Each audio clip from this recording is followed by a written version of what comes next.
Hey guys, it's Phil Cook. Up here, cruising at 10,500 on top. So I had a little time, so I figured I'd try to do a quick video on answering some questions. I've done one of these in a minute. So pretty much every day, I'd say at least once a day, especially on my Facebook, I get the same question. Hey, do you have any tips to help me land that job? Any tips to getting a job like yours? You know, if you don't know me, I fly the 208 Caravan here. And I fly for West Air, which is a FedEx feeder. Um, so, here are my quick tips to help every beginning pilot, pilots, whatever, transitioning pilots, whatever you want to say, call yourself. So first and foremost is update your resume on a regular. If you don't have a resume, get a resume. It's important to maintain up-to-date resume as you're working, as you're flying for fun, you're working as a CFI, whatever you're doing to build those hours. It's important to keep that resume up to date. Keep those hours up to date, and have somebody else look at your resume. I went through an alumni service. I'm an ATP alumni, and so they looked. I had somebody there look at my resume. They helped me clean it up and get it looking a little better. Next thing is apply to jobs even if you think you're not qualified to apply to those jobs. I've had several jobs I applied for where I was below their recommended hours or the hours they're asking for. Uh, Even jobs where they were mandated hours, I was close to or below, and I still applied and I still got responses. You know, sometimes I'll get a response of, hey, you're not there yet, but you're close. Um, if you want to come in and interview, you know, and as soon as you get those hours, you can start. Where I've had job offers for companies where, yeah, they were asking for hundreds of hours more, and it was turned out it was more of an insurance thing versus regulations, and so they were interested in me having me come in for an interview, even though I wasn't at those particular hours, just because they really needed people and they were willing to train or help me get those hours, whatever. So even if you're not at those hours, apply anyway, especially when you start getting into the airlines. So I just recently uh, got a conditional job offer for a regional, and so I applied almost 100 hours before I was at my ATP minimums, and they had me come in for an interview, and they were just like, "Hey, we get you a class date. You know, just keep updating us on those hours, and as soon as he goes, by the time your class date comes around, you should be there. Don't worry about it." So, if so, before you even get those hours, start applying for jobs. Um, Next is know your aircraft. There's nothing better than having a basic idea of what you're going to be flying what at the interview, because they're going to ask you questions about it. You know, they're going to ask you, well, do you know? Let's say you're going from pistons to flying turboprops, or going from turboprops to flying jets. I can almost guarantee you they're going to ask you if you know something about it, and if you do know a little bit about it, it just makes you look better. That means you're willing to be trained. You can train. You have some knowledge, and so it just makes you look a little bit better. When I applied for a turboprop job, they asked me about turboprops. When I applied for my jet job, they asked me about jets. You know, and I can guarantee you that, especially if you're going for like a King Air, or you're going for a PC-12, or you're going for a 208 job, most of them are pretty much all the same.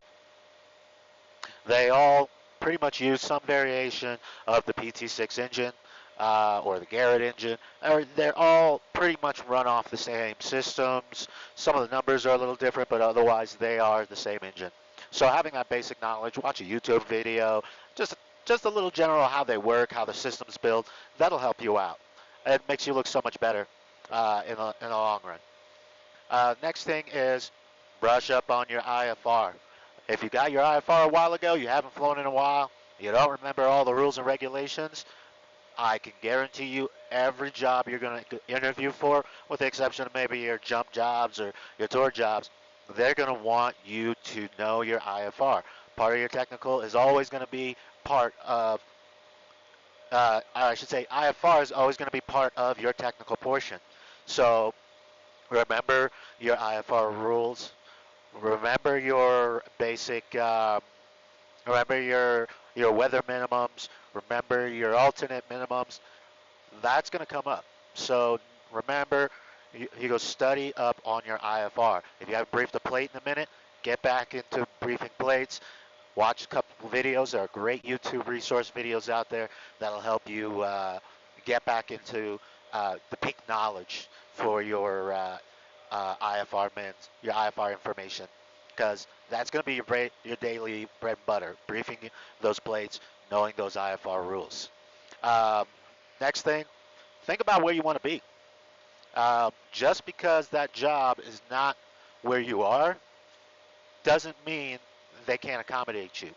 You know, even at this job, uh, most people don't apply because it's not where they're at. You know, they live in a city a couple hours away, and they're just like, yeah, but you're gonna be based out of Ontario, or you're gonna be based out of, San Diego, or one of those. There are cases, and you can ask, in which companies will help you relocate for the right person.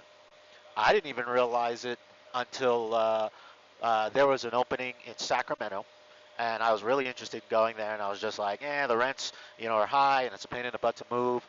And it wasn't until I was filling in San Diego that one of the senior guys told me, "Hey, if you're serious, you can actually talk to them, and they will give you, an advance on your paycheck, or they will help get you into a new place or temporarily house you so you can fill that position."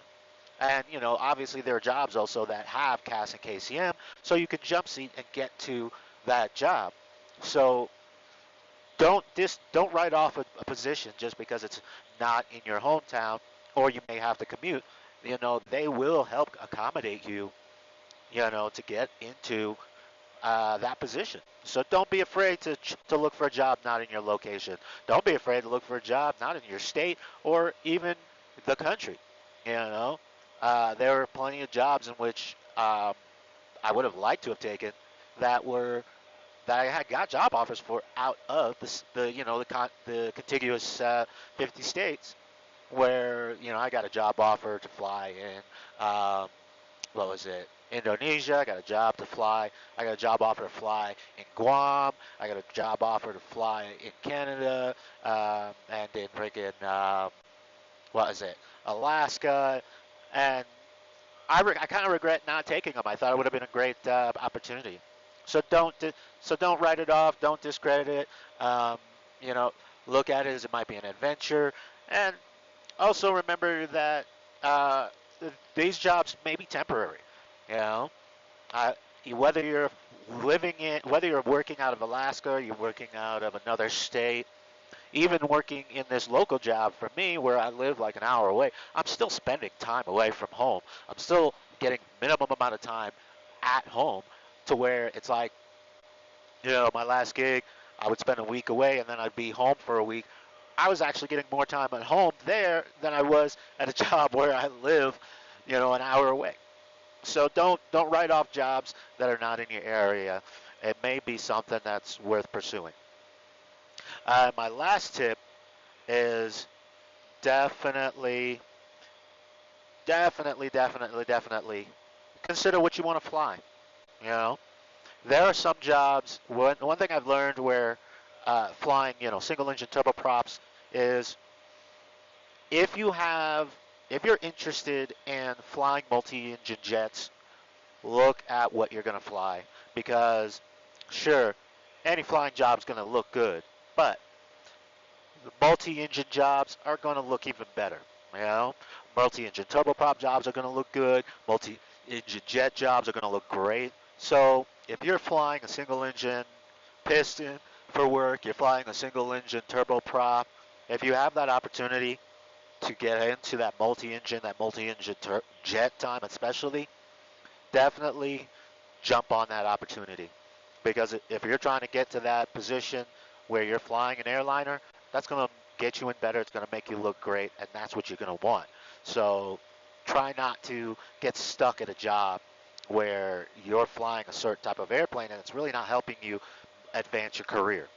You know, um, look at what you want to do. If your goal is to fly a single engine turboprop for a living, that's fine. There's nothing wrong with that. There are some great jobs where you're flying single engine turboprops and they pay well.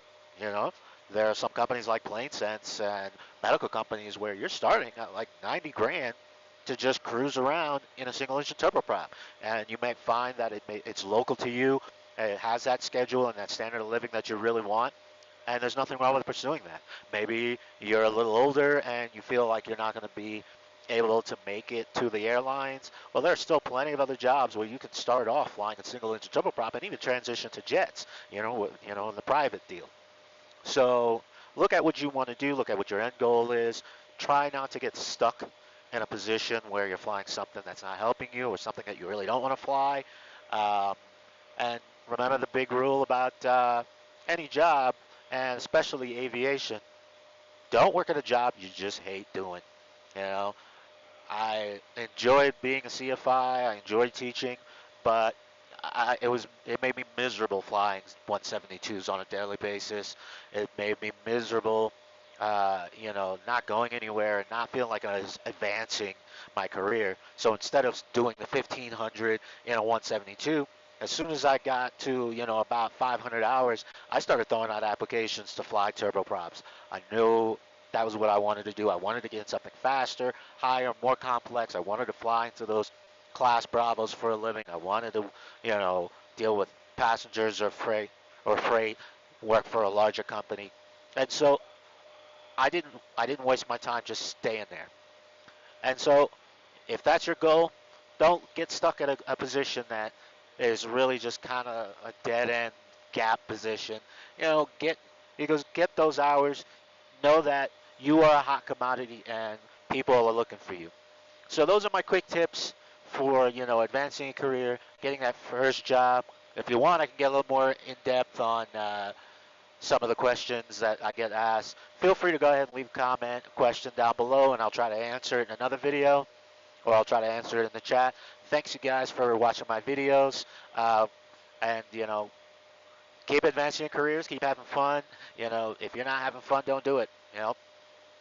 The companies can be a slog sometimes, but just remember, we get to fly. This is my office. This is my 9 to 5. There's nothing better. I don't know any other job in which I can seriously do that. I can't. That I get up every morning and just like, this is beautiful. I love it. I can do it all day. All right. Thanks for watching my videos. Talk to you guys later.